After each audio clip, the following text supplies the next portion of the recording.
মাত্র ৩০ টাকায় বিরিয়ানি, তাও আবার মালদা শহরে। দাম কম হলেও স্বাদ অতুলনীয়। তাই প্রতিদিন সকাল থেকে ব্যাপক ভিড় হচ্ছে সিঙ্গাতলার এই দোকানে। মালদা শহরের সিঙ্গাতলার একমাত্র এই দোকানেই ৩০ টাকায় এক প্যাকেট বিরিয়ানি পাওয়া যাচ্ছে। এক প্যাকেট আলু বিরিয়ানির দাম ৩০ টাকা। এত কম দামে দিতে পারার কারণ হিসেবে বিক্রেতা বলেন, অন্যান্য দোকানের থেকে তিনি একটু কম পরিমাণে বিরিয়ানি দিচ্ছেন, তাই কম দামে বিক্রি করতে পারছেন। তার এই দোকানের সবচেয়ে বেশি ভিড় করে স্কুল পড়ুয়ারা। দোকানের সামনেই স্কুল রয়েছে, যাতে সকলেই বিরিয়ানি খেতে পারেন, তাই বিক্রেতা বাবলি দত্তের এমন উদ্যোগ। বিরিয়ানি খেতে এসেছি, মালদা টাউন হাই স্কুলে পড়ি। এখানে 50 টাকা বিরিয়ানি পাওয়া যাচ্ছে, এটা খেতে এসেছি। বাইরে কেমন দাম? হ্যাঁ, বাইরে প্রচুর দাম। এখানে এত কম কেন? হ্যাঁ, কেমন লাগছে খেতে? কি কি পাওয়া যাচ্ছে বিরিয়ানিতে?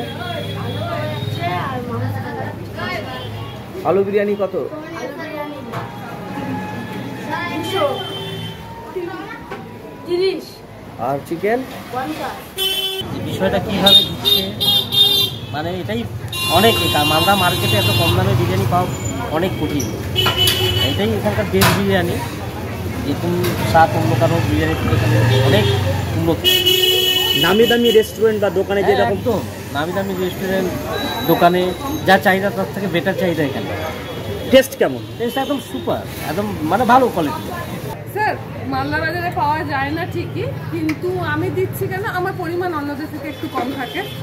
আর আমি দিচ্ছি তার কারণ যাতে সবাই খেতে পারে। যখন আমার আশেপাশে ফুচকাওয়ালা বা আখের রসটা বিক্রি করে তারা যখন নিয়ে যায়, বা বাচ্চাগুলো যখন খেতে আসে, ওরা যখন খেয়ে যায়, আমার খুব ভালো লাগে। আমি সবার মুখে দিতে পারছি, এটাই আমার জন্য অনেক। দুটো চিকেন আর দুটো দিয়ে দিই। মালদা টুডে।